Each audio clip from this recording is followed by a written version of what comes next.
চলে এসেছি সুখদেব হালদারের বাড়িতে।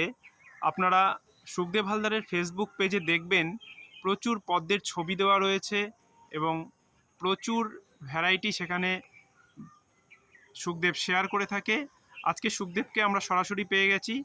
তো আজকে 5ই জুন। সুখদেব, তোমার বাগান বলো এখন কটি আইডি আছে? এখন মোটামুটি 90টা আইডি আছে আমার কাছে। 90টি আইডি আছে। আর আজকে তো বিশ্ব পরিবেশ দিবস। বিশ্ব পরিবেশ দিবসে স্পেশাল কি করলে? স্পেশাল আজকে যাদের কাছে গাছ নেই তাদেরকে অনেককে গাছ গিফট করেছি আমার তরফ থেকে। আচ্ছা, আজকে গাছ গিফট করেছো। হ্যাঁ, খুব ভালো উদ্যোগ। কারণ প্রত্যেকের মধ্যেই গাছপালার প্রতি ভালোবাসা জাগিয়ে তোলা দরকার।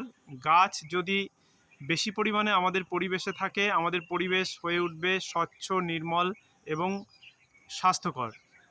তো অবশ্যই সেটা নিজের ছাদ থেকেই শুরু হোক না কেন, যাদের জায়গা নেই তারা অবশ্যই নিজের ছাদে একটি হলেও ছোট ফুল গাছ বসালেও সেখান থেকেও কিন্তু পরিবেশের কিছুটা হলেও উপকার পাওয়া যেতে পারে।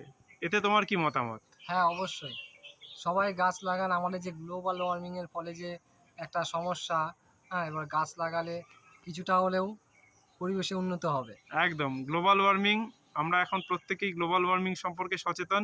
তো একমাত্র বৃক্ষরোপণের মাধ্যমেই গ্লোবাল ওয়ার্মিং থেকে আমরা নিজেদেরকে রক্ষা করতে পারি। তাই অবশ্যই প্রত্যেকের গাছ বসানো উচিত। তো এই মুহূর্তে দেখতেই পাচ্ছেন বাপ্পার বাগানে প্রচুর পদ্ম গাছ রয়েছে। এটি হলো গঙ্গা, বড় জায়ান্ট ভ্যারাইটি। দেখুন কত বড় একটি গাছ, বড় পাত্রে বসানো রয়েছে। লম্বা হয়ে এই যে পদ্মের ডাঁটি লম্বা হয়ে উঠে এখানে কিন্তু ফুলটি ফুটেছে।